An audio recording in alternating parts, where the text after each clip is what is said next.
The executive building of Morrison Manufacturing had been in our family for 37 years. My grandfather built it from a single machine shop into a multi-state operation producing precision components for the aerospace industry. Walking through the lobby, past the portrait of him in his work coveralls, I always felt the weight of that history. Today I felt something different. "You're late," my brother Derek said as I entered the conference room on the third floor. He didn't look up from his tablet, his tailored suit immaculate, his hair perfectly styled in that way that suggested he spent more time on it than I spent on my entire morning routine. "Traffic was bad," I said, taking a seat at the far end of the table. The chair wobbled slightly, a detail nobody had bothered to fix despite my mentioning it at the last family meeting 6 months ago. "We're about to start," my sister Jennifer said, her tone suggesting I should be grateful for the notification. She sat beside our mother at the head of the table, both of them wearing matching designer blazers like some kind of corporate uniform. My mother, Patricia Morrison Reed, looked at me with that expression I'd seen countless times over the past 28 years. The look that said I was there out of obligation, not necessity. The look that reminded me I was adopted, that I wasn't really part of the legacy even though the family name was technically mine. "Now that everyone's here," Mom said, emphasizing the word everyone with just enough edge to make her point clear, "we can discuss the acquisition offer from Tecton Industries." Around the table sat the key players in what my family considered their empire. My stepfather Richard, who'd married into the business 12 years ago and acted like he'd built it himself. My uncle James, my mother's brother, who handled operations. My aunt Carol, who ran human resources. And of course, Derek and Jennifer, the golden children who'd been groomed for leadership since birth. Then there was me. The outsider they kept around because removing me would look bad. "Tecton has offered $420 million for full acquisition," Derek said, pulling up a presentation on the screen. "The deal includes retention packages for key leadership and a 5-year consulting arrangement for family members." Jennifer leaned forward, her enthusiasm obvious. "This is exactly what we've been waiting for. A major tech firm wants our manufacturing capabilities. We'd be part of something huge. The valuation is strong," my uncle James added. 20% above market rate for similar manufacturing operations. They're paying a premium for our aerospace certifications and client relationships. "I've already spoken with our attorneys," my stepfather Richard said. "The deal structure is solid. We can close within 90 days if we move quickly." Mom smiled, the kind of smile that came with champagne and celebration plans. "This represents everything Dad worked for. A legacy that extends beyond our family into the future of advanced manufacturing." I listened quietly, watching the presentation slides change. Revenue projections. Integration timelines. Retention bonuses for executives. It was all very professional, very polished. It was also incomplete. "The board has already given preliminary approval," Derek continued. "We just need family consensus to move forward with the formal acceptance." "Family consensus," I said, speaking for the first time since entering the room. Everyone looked at me as if they'd forgotten I could talk. "Yes, Adrian," Mom said with exaggerated patience. "We make major decisions as a family. That's how Dad wanted it." "Even though I'm not really family," I said. The room went silent. Jennifer's expression tightened. Derek looked uncomfortable. My Aunt Carol suddenly found her phone fascinating. "That's not what I said," Mom replied, her voice cooling several degrees. "But there's a difference between being legally part of this family and understanding the business. Between having your name on the papers and having actually contributed to building something." "I see," I said. "You work in quality control," Richard said as if explaining something to a child. "That's important work, but it's not strategic. You don't have the background to evaluate a $400 million acquisition." "I've been here 7 years," I said. "In quality control," Jennifer repeated. "Checking measurements and reviewing inspection reports. That's not the same as managing client relationships or understanding market dynamics." "We're not trying to exclude you," my Uncle James said, though his tone suggested exactly that. "We just want to make the decision efficiently, without unnecessary complications." I nodded slowly. "And by family consensus you mean everyone in this room agrees?" "That's right," Mom said. "Everyone who's actually involved in running the company. The real decision makers." Only real family makes decisions here, she added, looking directly at me. She stood and closed the office door, as if that would somehow make her next words more authoritative. People who've earned their place through contribution, not just through paperwork. Derek smirked. Jennifer's expression matched his. I nodded quietly, accepting the dismissal for what it was. My mother's phone rang, the sharp sound cutting through the suddenly tense atmosphere. She glanced at the screen, irritated. It's David Chin, our CEO. I should take this. She answered, putting the phone on speaker. David, we're in the middle of the family meeting about the Tecton acquisition. Can this wait? David Chen's voice came through clearly, professional but strained. I'm afraid it can't, Patricia. We have a significant problem with the acquisition. Mom's expression shifted from irritated to concerned. What kind of problem? I just received notification from our corporate attorneys that the Tecton merger has been rejected by our majority stakeholder. The deal cannot proceed without their approval, and they've formally declined to grant it. The room went absolutely still. That's impossible, Derek said. We are the majority stakeholders. The family owns 78% of the company.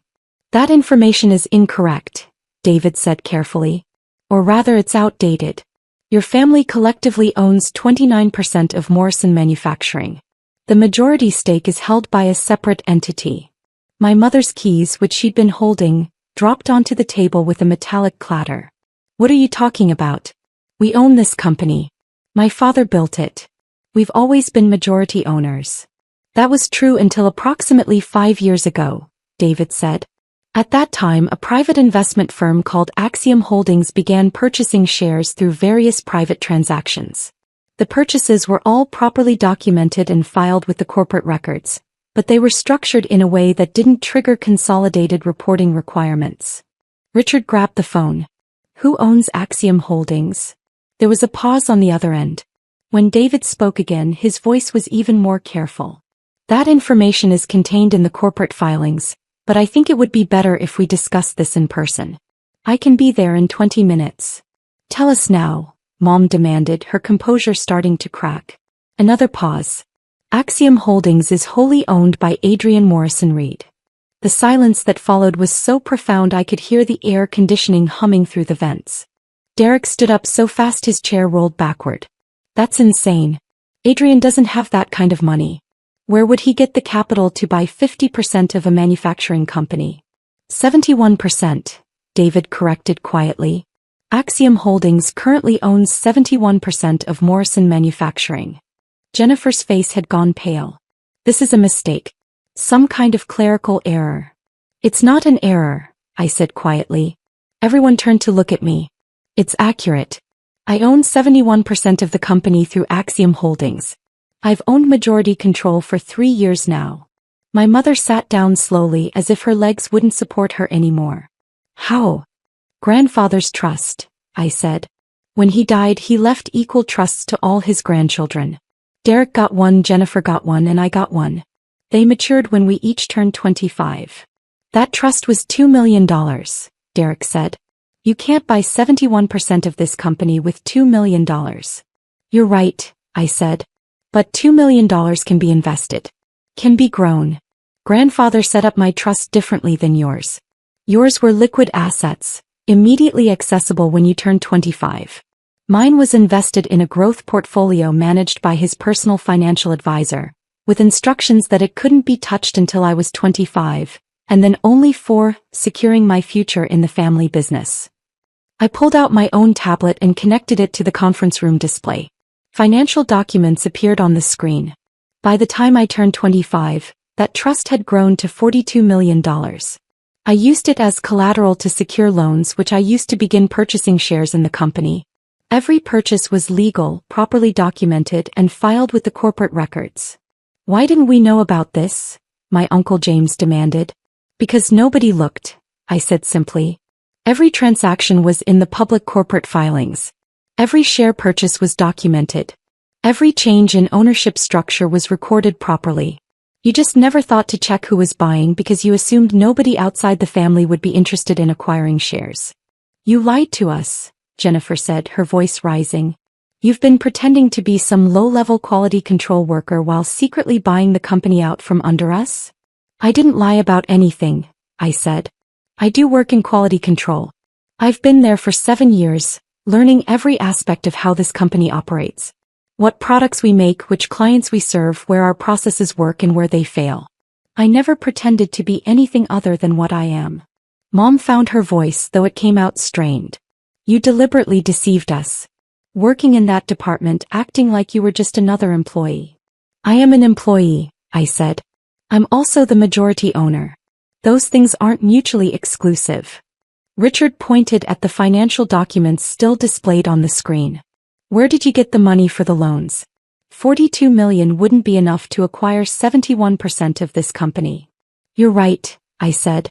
Which is why I didn't acquire it all at once. I bought shares gradually over 5 years. As the company grew and the share value increased, I used the appreciation in my existing holdings as collateral for additional loans. Each purchase increased my ownership stake, which increased my collateral capacity, which enabled larger purchases. I switched slides showing the timeline of acquisitions. 5 years ago I owned 0%. 4 years ago 12%. 3 years ago 34%. 2 years ago 53%. Now 71%. The family sold you those shares? My Aunt Carol asked, speaking for the first time. Some of them, I said. Derek sold me 8% 3 years ago to fund his venture capital investments. Jennifer sold me 6% 2 years ago for her real estate projects. Uncle James sold me 4%. Aunt Carol sold me 3%. Various other minority shareholders sold me their stakes over time. Derek's face had turned red. You manipulated us. You knew we needed capital for other investments. I made fair offers for shares you were willing to sell, I said. Every transaction was at market rate or above. You all made money on the sales. You just didn't bother to ask why I was buying because you didn't think it mattered. Because we didn't think you'd be stupid enough to sink all your money into this company, Jennifer snapped. It wasn't stupid, I said calmly. Morrison Manufacturing is a well-run, profitable company with strong client relationships and solid growth prospects. It was a smart investment. The fact that you all viewed it as something to cash out of when you wanted money for other projects tells me you didn't value what we have here. My mother's hands were shaking as she reached for her water glass. So you've been sitting on majority control waiting for what? This exact moment? To sabotage a major acquisition. I haven't sabotaged anything, I said. I rejected a merger that wasn't in the company's best interests. $420 million isn't in our best interests? Richard said incredulously. No, I said. It's not. And I can prove it. I changed slides again, showing a detailed analysis. Tecton's offer values us at $420 million. That sounds impressive until you look at the actual numbers. Our annual revenue is $183 million. Our profit margin is 18%, which gives us $33 million in annual profit. At current aerospace industry multiples, we should be valued at least 15 times earnings. That's $495 million. Derek leaned forward. That's only a $75 million difference. Within normal valuation ranges. Except Tecton's offer includes integration costs that we'd be responsible for, I continued. Facility upgrades, system consolidations, workforce adjustments. Those costs total $82 million over the first 3 years. Which effectively reduces the purchase price to $338 million. The room had gone quiet again, but this time people were actually paying attention to what I was saying.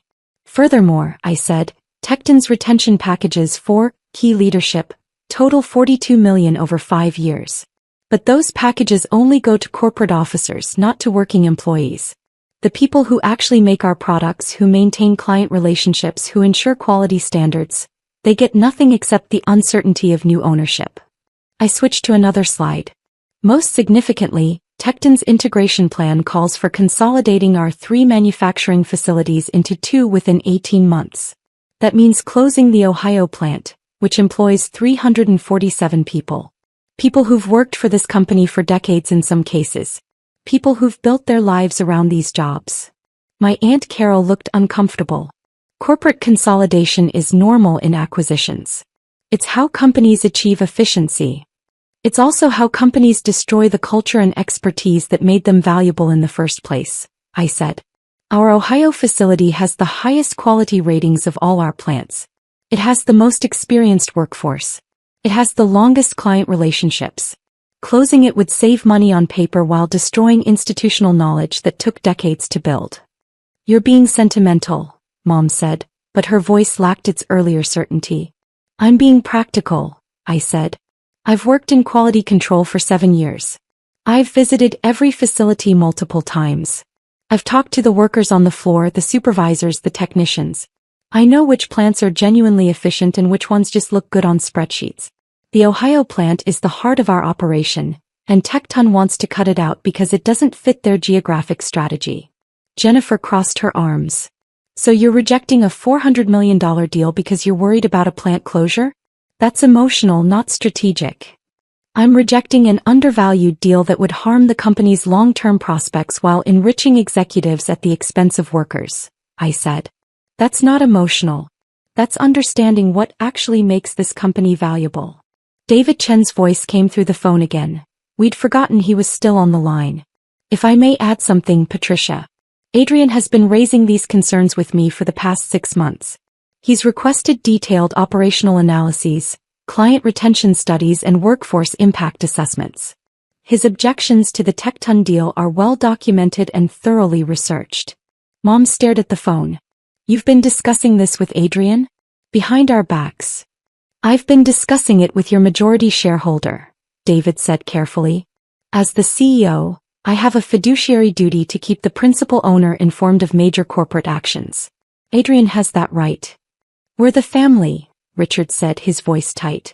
We're supposed to make these decisions together. With respect, David said, family sentiment doesn't override corporate governance. Adrian owns 71% of the company. His approval is legally required for any major transaction. That's not optional. Derek stood up, pacing now. This is insane. You can't just reject the deal because you think the valuation is low. Tecton isn't going to negotiate. This is their final offer. Then they can keep it, I said. Morrison Manufacturing isn't for sale at that price. You're costing us millions, Jennifer said, her voice rising to almost a shout. This is the opportunity of a lifetime and you're throwing it away because of what? Pride? Some misguided loyalty to factory workers. I'm protecting the company, I said. And yes, I'm protecting the workers who actually make it function. The people you've never bothered to meet or talk to because you were too busy having lunch meetings and attending industry conferences. My mother stood up, her composure finally cracking completely. How dare you? I built this company with your grandfather. I've given my life to this business. And you, adopted out of charity when you were 3 years old, have the audacity to tell me I don't care about it. The words hung in the air like smoke from a gun. There it is, I said quietly. Adopted out of charity. Not real family. Not someone who actually belongs here. That's not what I meant, Mom said, but her face showed she knew exactly what she'd meant. It's exactly what you meant, I said. It's what you've all meant for 25 years. I'm the outsider. The one who doesn't really belong. The one who should be grateful to even be in the room. I stood up, gathering my tablet. Well, here's the reality. I'm the majority owner of this company. I have been for 3 years. Every major decision made in that time should have had my approval. Want to know how many times you consulted me? 0. How many board meetings I was invited to? 0. How many strategic planning sessions included me? 0. Because you worked in quality control, Derek said desperately. You never indicated you wanted to be involved in management. I own 71% of the company, I said, letting the words hang heavy. My involvement isn't optional. It's legally required. But you all were so convinced I was insignificant that you never bothered to check the corporate ownership records. Never bothered to ask why I was buying shares. Never bothered to wonder if maybe, just maybe, the adopted kid might actually be building something. My Uncle James cleared his throat. What happens now? Now, I said, we're going to restructure how this company is run. David, I need you to schedule a formal board meeting for tomorrow morning. Full board attendance required. Understood, David said through the phone. You can't restructure the board, Richard said. We have voting rights. You have voting rights on your 29% of the shares, I said. I have voting rights on my 71%. The math isn't complicated. Mom sank back into her chair. You're going to take over the company. Push us out. I'm going to ensure the company is run properly, I said. Whether that includes you depends on whether you can accept that I'm actually in charge. That I'm not just the adopted kid you keep around out of obligation. This is because we didn't treat you like family? Jennifer said. You're destroying our legacy out of spite? I'm not destroying anything, I said. I'm protecting the legacy grandfather built. The one he trusted me enough to give me the resources to preserve. He knew exactly what he was doing when he structured my trust differently than yours. He wanted someone who would value the company itself, not just what it could be sold for. I walked toward the door then paused. The board meeting is at 9 a.m. tomorrow. I expect everyone to attend. We'll be discussing management restructuring, operational priorities, and the company's direction going forward. Come prepared to actually listen for once. I left the conference room and walked down the hallway, past the executive offices with their mahogany furniture and expensive art. Past the reception area where Linda had worked for 20 years and always remembered to ask about my day. Past the break room where I'd had lunch with the third shift supervisors and learned more about our operations than a dozen strategic planning meetings could teach. My phone started ringing before I reached the elevator. Mom's number. Then Derek's. Then Jennifer's. I let them all go to voicemail. Instead, I called Marcus Howell, the attorney who'd been helping me structure the Axiom Holdings acquisitions for the past 5 years. He answered on the second ring. Adrian, I assume they found out? David Chin told them on a conference call, I said. It went about as well as expected. Do you need me there for the board meeting tomorrow? Yes, I said. Bring all the corporate governance documents. Articles of incorporation, bylaws, shareholder agreements. I want everything crystal clear. Understood. For what it's worth, you handled this correctly. The Tecton deal was undervalued and the operational impacts would have been severe. Tell that to my family, I said. They're not going to see it that way for a while, Marcus said. But you did the right thing. Your grandfather would be proud. I hung up and stepped into the elevator. My reflection in the polished doors showed a man in work clothes. Jeans, a company polo shirt, safety boots. I looked like exactly what I was. Someone who'd spent 7 years on factory floors learning how things actually worked. But I was also the majority owner of a $183 million a year manufacturing company. Those two things weren't contradictory. They were complementary. The elevator reached the ground floor and I walked out into the lobby. Past grandfather's portrait. He was smiling in the picture, wearing his coveralls, standing in front of the original machine shop. A man who built something real, something lasting. I stopped and looked at the portrait for a long moment. I hope you knew what you were doing, I said quietly. Trusting me with this. My phone buzzed with a text from David Chin. Boardroom reserved for 9 a.m. tomorrow. Full board confirmed attendance. IT has prepared all the corporate records you requested. We'll have them ready by 8 a.m. I texted back, thank you. See you then. Another text came through, this time from Jennifer. We need to talk about this. You're making a huge mistake. The family built this company. You can't just take it over. I typed a response. The family sold me 71% of the company. I didn't take anything. You gave it to me because you needed money for other investments. Those were your choices, not mine. Her response was immediate. We didn't know you were trying to take control. I wasn't trying to take control, I wrote back. I was investing in the company grandfather built. The fact that you saw that as a threat instead of a commitment tells me everything I need to know about your priorities. I put my phone away and walked out to the parking lot. My truck was parked in the employee section, between Carlos from machining and Jennifer from assembly. Not in the executive spots near the building entrance where Mom's Mercedes and Derek's BMW sat like symbols of status. Tomorrow that would change. Tomorrow I'd park wherever I wanted because I owned the parking lot. I owned the building. I owned the company. But tonight, I drove home to my modest apartment, the one I'd been renting for 7 years while my siblings bought houses and my parents remodeled their estate. The apartment where I'd spent countless evenings reviewing financial statements and corporate records, learning everything I could about the business I was building a stake in. The apartment where I'd planned for exactly this moment. My phone rang again. This time it was my Uncle James. I answered. Adrian, he said, his voice tired. I owe you an apology. I was surprised enough to pause before responding. Go on. I sold you those shares 3 years ago because I needed capital for a real estate investment.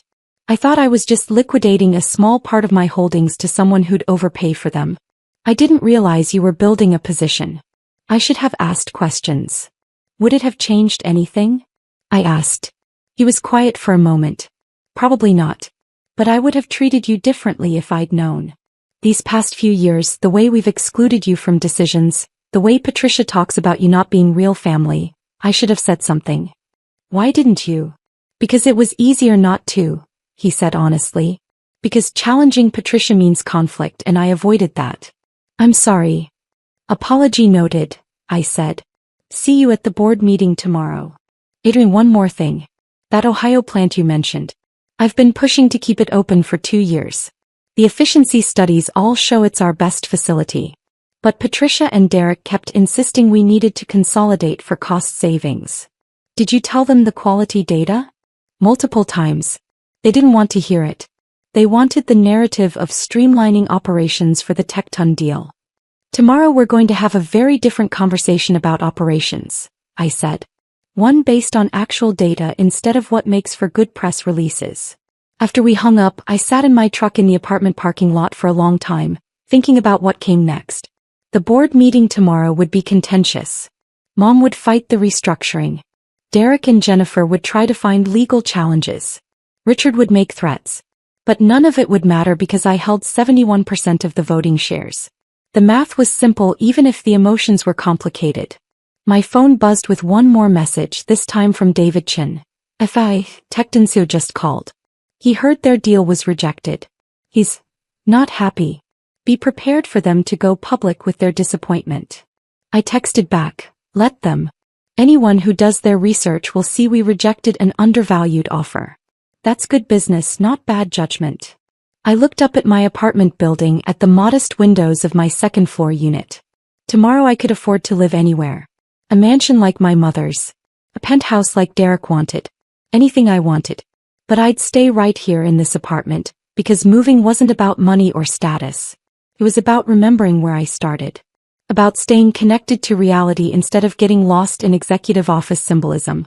My grandfather had worn coveralls to work every day, even after the company was worth millions. He ate lunch with the workers. He knew their names, their families, their concerns. I was his grandson in the ways that mattered, even if some of the DNA wasn't shared. And tomorrow, I'd start proving that the adopted kid they'd dismissed as insignificant understood the business better than any of them ever had. The real family, my mother had said, made the decisions. She was right about that. She just hadn't realized I was the real family all along.